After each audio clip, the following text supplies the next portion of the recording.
Un des crimes les plus graves et qui malheureusement arrivent encore trop souvent de nos jours, ce sont des crimes qui ont un lien avec la pédophilie. Il faut absolument dénoncer. Cette capsule-là explique très bien ce qu'il faut faire. Si vous êtes victime, ou vous pensez être victime, ou un de vos amis peut être victime également, immédiatement, allez voir votre entraîneur, votre directeur gérant, votre responsable d'équipe, dénoncez-le. Et nous, à la Ligue Midget 3, avec notre ami Pierre Renaud, on va prendre ça en charge. Et soyez certains d'une chose, les jeunes vont être protégés là-dedans.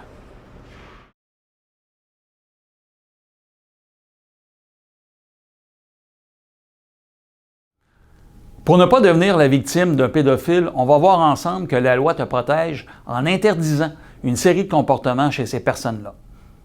Au Canada, c'est à partir de 16 ans que tu peux légalement consentir à une relation sexuelle. Ça veut dire que si tu as moins de 16 ans et que dans un but sexuel, une personne t'invite à la toucher ou t'invite à ce que tu te touches toi-même ou bien que tu touches quelqu'un d'autre, cette personne-là commet une infraction criminelle.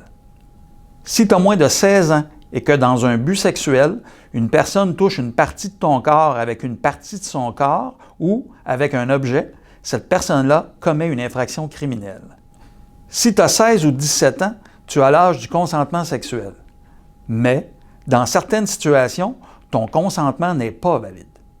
C'est le cas si tu es avec une personne en autorité comme un employeur, un enseignant ou un entraîneur sportif. La loi interdit à ces personnes-là tout contact sexuel avec toi ou de t'inciter à des contacts sexuels avec elles. Dans le but de commettre des infractions reliées à la pornographie juvénile ou à des contacts sexuels avec des mineurs, il y a des pédophiles qui leur envoient des images intimes d'eux-mêmes ou autres images porno.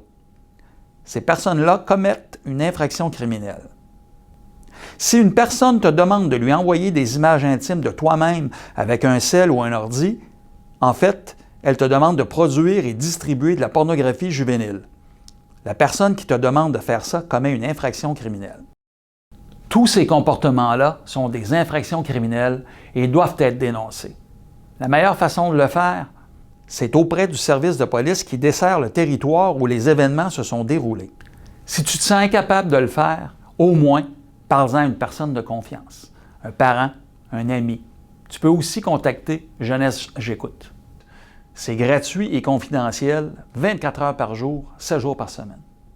Les victimes et les témoins de toute infraction criminelle peuvent aussi transmettre des informations de façon anonyme.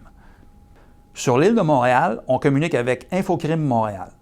Pour le reste du Québec, c'est avec Échec au crime. Ces centrales d'appel n'utilisent pas d'afficheurs, elles n'enregistrent pas ta conversation et ne cherchent pas à t'identifier.